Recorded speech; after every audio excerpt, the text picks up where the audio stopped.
Halo teman-teman semuanya, saya Abdul Sulsayef dan pada kesempatan kali ini izinkan saya untuk membahas lebih dalam ya tentang apa sih sejarah dari Partai Masyumi dan gimana perkembangannya dari awal dia terbentuk sampai nantinya pada saat dia dibubarkan oleh Presiden Soekarno. Oke, kita mulai ya.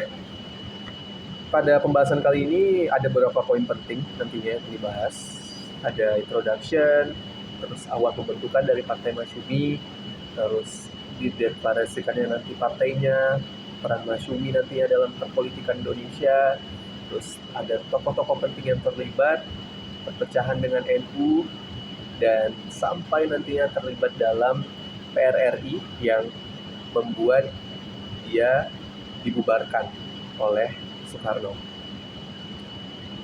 Oke, kita masuk ke introduction. Oke, jadi Masyumi itu merupakan singkatan dari Majelis Syuro Muslimin Indonesia. Dan dia ini adalah sebuah partai politik yang memegang peranan penting dalam sejarah politik Indonesia setelah kemerdekaan. Nah, awalnya Masyumi itu terbentuk bukan sebagai partai politik, tapi sebagai federasi organisasi-organisasi Islam yang diizinkan ya oleh pemerintahan Jepang pada bulan Oktober tahun 1943 dengan syarat organisasi ini itu tidak boleh menyimpang dari garis perpolitikan yang telah ditetapkan oleh Jepang. Nah, pendekatan ini yang dilakukan oleh Jepang ini merupakan strategi juga oleh Jepang untuk mendapatkan dukungan pastinya dari umat Islam dalam menggalang dukungan politik selama masa perang. Oke, kita masuk ke awal pembentukannya. Awal pembentukannya. Nah, pada masa pendiriannya, Masyumi itu menaungi banyak sekali berbagai organisasi Islam besar di Indonesia, seperti Nahdlatul Ulama, Muhammadiyah, Persatuan Islam atau Persis, dan masih banyak lagi, dan lain-lain. Nah, jadi tugasnya sebagai federasi adalah Masyumi ini bertindak sebagai payung bagi berbagai organisasi Islam yang beragam di Indonesia, yang diharapkan nantinya Jepang dapat merangkul umat Islam dalam dan meredam potensi perlawanan terhadap pendudukan mereka. Nah, jadi dia ini juga minta feedback gitu ke Jepang untuk ya bisa saling support lah intinya. Oke, kita masuk ke poin deklarasi sebagai partai politik. Jadi kapan sih Partai Masyumi itu dideklarasi sebagai partai politik?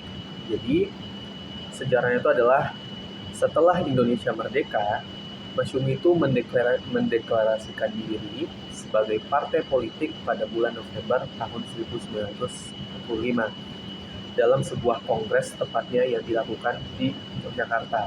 Nah, deklarasi ini mengubah tuh namanya Masyumi itu dari yang namanya federasi organisasi Islam tadi menjadi partai politik yang berperan aktif nantinya dalam uh, dunia percaturan perpolitikan yang ada di Indonesia.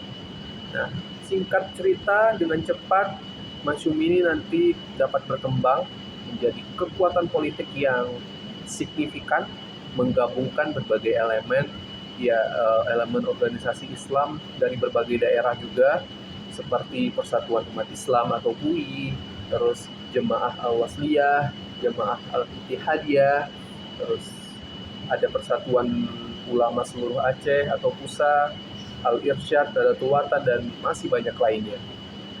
Oke, lanjut. Jadi apa sih peran Masyumi di revolusi kemerdekaan untuk Indonesia?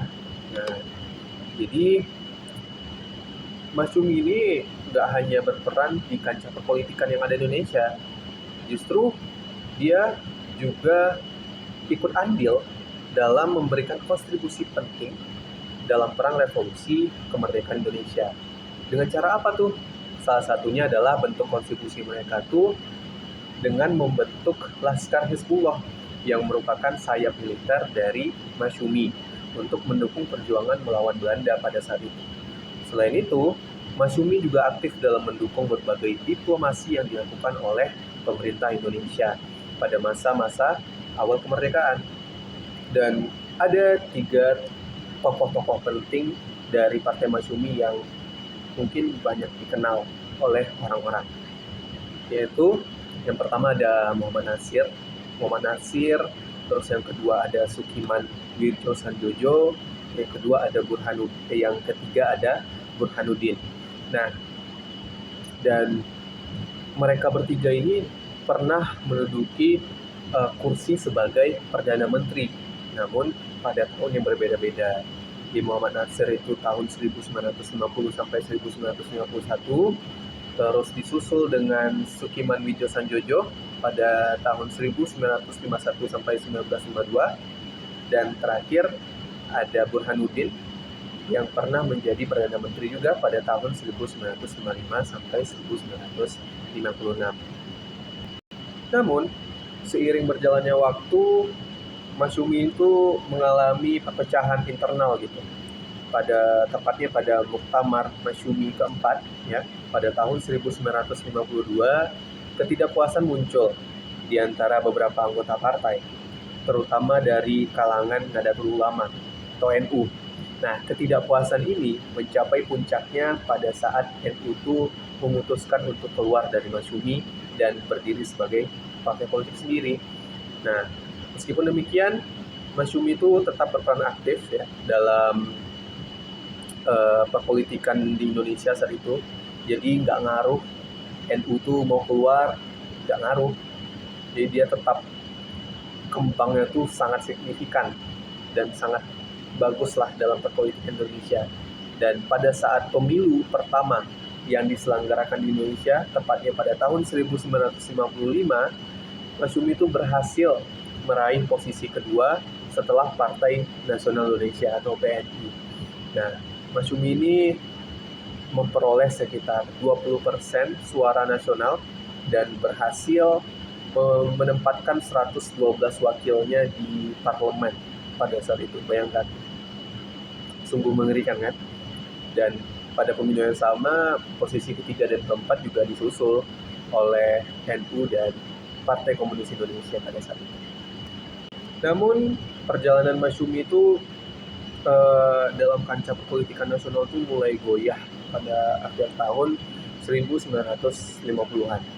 Salah satu faktor yang menyebabkan kemunduran Masyumi itu adalah keterlibatan dia dengan pemberontakan pemerintah revolusioner Indonesia atau yang kita sebut dengan PRRI. Jadi kader partainya itu terlibat gitu dalam permasalahan ini pada tahun 1998. Nah, tokoh-tokoh Masyumi yang terlibat tadi diantaranya adalah ada Syafruddin Prawira Negara, terus ada Muhammad Nasir, dan ada Burhanuddin Harahap. Nah, keterlibatan ini tuh dijadikan dalih oleh Presiden Soekarno untuk menekan dan melarang aktivitas Masyumi, terutama di daerah-daerah yang menjadi basis PRRI seperti Tapanuli, Sumatera Barat, Riau, Sulawesi Utara, dan Sulawesi Tengah. Jadi pada saat itu tuh gimana ya, Soekarno tuh merasa takut gitu. Merasa takut sehingga dia harus menindak si Masyumi ini lebih tegas lagi supaya Masyumi ini nggak bisa berkembang kemana-mana. Jadinya dia menekan aktivitas Masyumi itu di daerah-daerah yang berbasis PRRI seperti di daerah-daerah yang telah disebutkan tadi.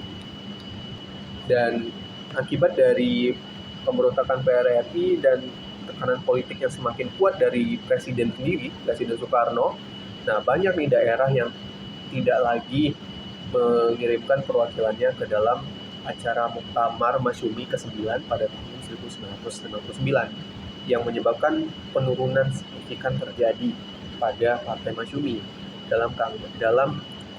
khususnya itu dalam keanggotaan partai. Nah, di samping itu, Masyumi juga dikenal sebagai partai yang sering mengkritik kebijakan Soekarno yang dinilai tidak lagi demokratis dan cenderung otoriter, terutama setelah Soekarno itu mulai menggagas ide tentang demokrasi terpimpin dan itu memunculkan banyak kritik-kritik yang semakin memperburuk hubungan Masyumi dengan pemerintahan Soekarno pada saat itu. Dan akhirnya pada tahun 1960 Soekarno memperkenalkan kebijakan yang dibuat oleh dia sendiri, namanya tuh kebijakan anti multipartai, yang didasarkan pada pandangannya bahwa keadaan terlalu banyak jika keberadaan terlalu banyak partai politik akan membingungkan masyarakat dan menghambat pembangunan nasional. Ini alasan Soekarno untuk melakukan kebijakan ini. Nah, kebijakan ini semakin mempersempit ruang gerak partai-partai politik, termasuk Masyumi pada saat itu, dan pada akhirnya Soekarno menggunakan kebijakan ini untuk membubarkan Partai Masyumi pada tanggal 13 September tahun 1960. Meskipun saat itu Masyumi sempat mencoba melawan keputusan pembubaran tersebut dengan melayangkan gugatan hukum terhadap Soekarno, namun upaya yang dilakukan itu tidak berhasil dan pembubaran Masyumi menandai berakhirnya salah satu babak penting dalam sejarah perpolitikan Islam yang ada di Indonesia. Dan kesimpulan dari pembahasan kita pada